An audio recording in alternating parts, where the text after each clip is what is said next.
The sun sagged low over the mesa, a molten eye half-lidded with exhaustion, spilling streaks of orange and copper across the broken land. Heat shimmered on the horizon, turning the far ridges into ghostly mirages, and the dry wind sang its endless tune through the brittle sage. Sheriff Eli Mercer rode his horse slow and steady down the dirt road that wound toward the edge of his small, forgotten town, Red Hollow. It was a place the world had passed by, where the silence was thicker than prayer and time moved like syrup. The saddle creaked beneath him, and the soft thud of hooves was the only sound brave enough to disturb the dusk. He had seen more than his share of dust storms, blood feuds and empty graves, and he wore it all in the lines of his face. But tonight something restless churned inside him, a weight he couldn't name. Maybe it was the kind of weariness that comes after a lifetime of doing right and wondering if it ever mattered.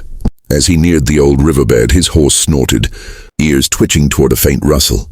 Eli slowed his pace, hand resting on the grip of his revolver out of habit. "Easy, boy," he murmured. The rustle came again, soft, hesitant. Then he saw it. A figure huddled against a cluster of rocks near the water's edge. At first glance he thought it might be another drifter or maybe one of the prospectors who lost their minds chasing gold. But as he dismounted and stepped closer, the truth struck him harder than a bullet. It was a woman, barely breathing. Her clothes were torn and sun-bleached, her lips cracked from thirst. Around her wrist was a broken piece of rope, sign of a prisoner or worse. Eli knelt beside her, the sheriff's instincts giving way to the man's compassion. Her skin burned with fever, her eyes fluttering open just enough to meet his. "Water!" she whispered, voice dry as paper. Without hesitation, Eli lifted his canteen to her lips. She drank in trembling sips, as though every drop was a battle between life and death. He didn't ask questions, not yet. He knew the desert had its own cruel way of making people disappear, and sometimes of bringing them back when no one else would. Lifting her carefully into his arms, he placed her on the horse and began the slow ride back to his cabin. The journey was long, shadows growing deep as twilight swallowed the sky, and the stars blinked awake one by one.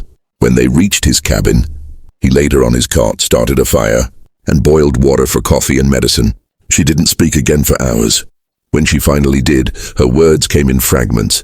Bandits, escaped men with red scarves. She'd fled a camp somewhere beyond the canyon, left for dead. Eli listened quietly, rage and pity warring inside him.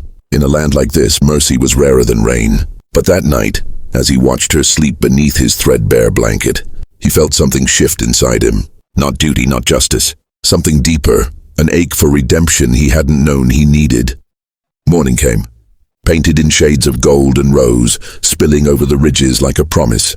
Eli rose before the sun had fully broken, brewed a pot of bitter coffee, and stepped outside to face the day. The land was still and quiet, the kind of silence that felt sacred. He'd almost forgotten the woman was inside until he heard a soft cough behind him. She stood in the doorway, pale but alive, wrapped in his old wool coat. For the first time, he saw her clearly. The dirt washed from her face, the sharpness in her eyes returning. She told him her name was Clara. She'd been taken by a gang that raided the trading posts along the Rio Frio. They'd burned her wagon, killed the driver, and kept her alive only because they thought she could lead them to something, a hidden map, a promise of silver. But she knew nothing of it. When she escaped, they'd hunted her until the desert itself became her shield. Eli listened in silence, his jaw tight. He knew those men. Red Scar Vaughn and his riders, killers draped in charm. He'd crossed paths with them once, years back, when justice still meant something in Red Hollow. He thought they'd moved on, but trouble had a way of circling back like a buzzard. "You ain't safe here," he said finally. "If they're still riding this way, they'll come for you and me." Clara met his eyes, her fear buried under something stronger. "Then we face them," she said. And though her voice trembled, her spirit didn't. By noon, the dust cloud appeared on the horizon, a storm of hooves and fury.